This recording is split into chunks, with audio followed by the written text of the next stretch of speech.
guys, it's Mike at westendmotorsports.com here with another one of our dyno videos, and this time we have a new pipe. We've got the Magnaflow Hitman 4.5-inch slip-ons. This is something we've been getting a lot of requests for sound clips and more information on. There doesn't seem to be a whole lot out there.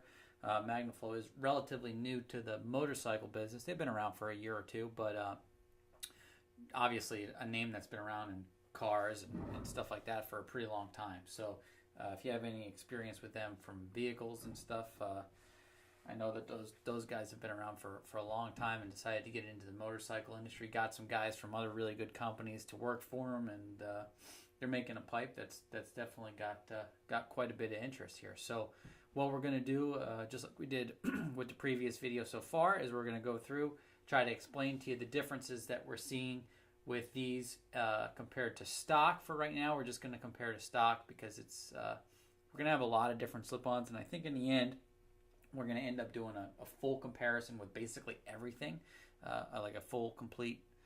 I guess it's just a comparison, right? So, but for right now, all we can really do is compare off a stock and explain the setup that we're running. So, for everybody that's looking here, what you see right now, this is my stock setup on my 2017 Street Glide. That's got a 107. I have a aftermarket air breather. We are tuning with a TTS at the moment, and RCX Tormentor head pipes, which are what you call a crossover system. So that's a 2 into 1 into 2, not a true dual. And then the Magnaflow slip-ons, and of course I got a cam. So this is with a mild cam. We're using the SNS 465 cam now. If you're interested in shopping around for cams, we're going to do a full comparison on cams later once we're done going through all of these slip-ons and 2 into 1s and different headers and all that stuff. So if you're interested in that kind of thing, make sure you subscribe so you get the update when that comes through. So that being said, let's take a real quick look and just overview our stock stuff here.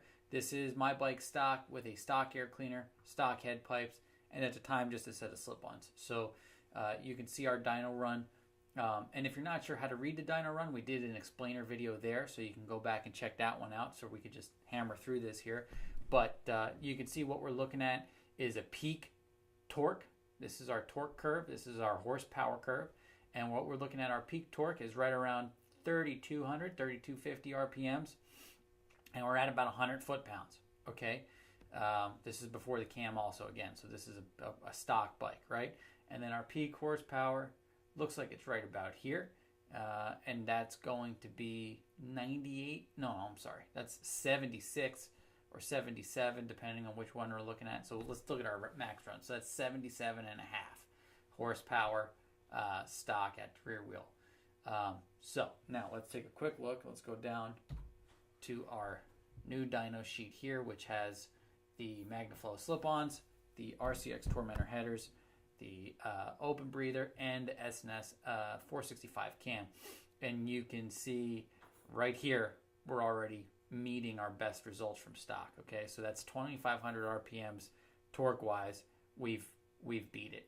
Horsepower wise, we're gonna beat it at 3,400, somewhere around there, RPMs, and never look back. So you can see that these Magnaflows have a real big kind of curve. So they sort of level out at the end. The curve isn't as sharp or as steep at the back end of the RPM range as it is in the beginning, but we're starting out at about 90 foot-pounds right out of the gate, and it accelerates really quick. I mean, you're up above 100 foot-pounds at 2,500, and then you're up above 110 at like 2,700, I would say. So you're getting a real sharp increase in torque, but you do have sort of a diminished immediate bottom end compared to some of the other slip-ons that we're seeing here, and a really nice peak overall. So big peaks here, you know, and then a slower leveling off. So that's I think probably the biggest takeaway from these pipes is that a lot of the other ones we were starting at about 100, dipping, coming back up above 100. These are starting at right about 90 and then taken right off. So there's no real, this is our dip. I mean, that's a pretty small dip compared to everything else that we're seeing, but you're also starting at a lower number. So we're starting at about 90 and then it just shoots off. And you look at this compared to stock, I mean, the difference is this is the most we could get out of that stock bike with a set of slip-ons. And we're crushing it at 2,500 RPMs. And then it's just gone. You know, if we did an overlay here, I mean, your stock stuff would be peaking right around here. So an enormous difference between these points over stock.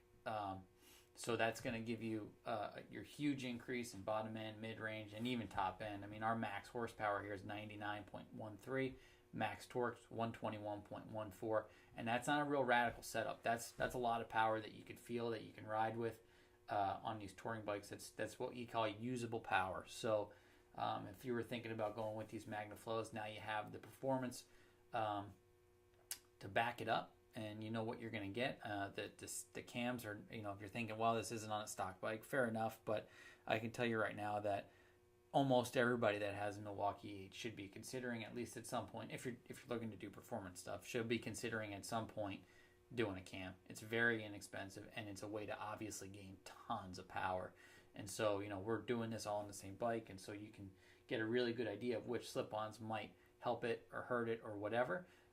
But we can basically say for sure that these early and mid-range torque gains are primarily driven by the cam, and then it's up to the slip-ons to either help it or hurt it. So that's the purpose of these videos. So we can say that we probably hurt our bottom end with these pipes, pretty wide open baffle, but definitely no losses in this early mid-range, sort of your late bottom end. So that's it for this one, guys. If you have any questions, feel free to give us a call. Phone number is 1-800-520-8525.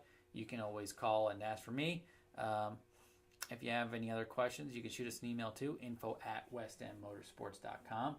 Again, if you like these videos and you want to see what's coming down the line, because we've got about 20 more slip-ons, and every 2-in-1 we can get our hands on, and we're going to do a header comparison also. So if you're interested in that kind of thing, we'd appreciate it if you subscribed.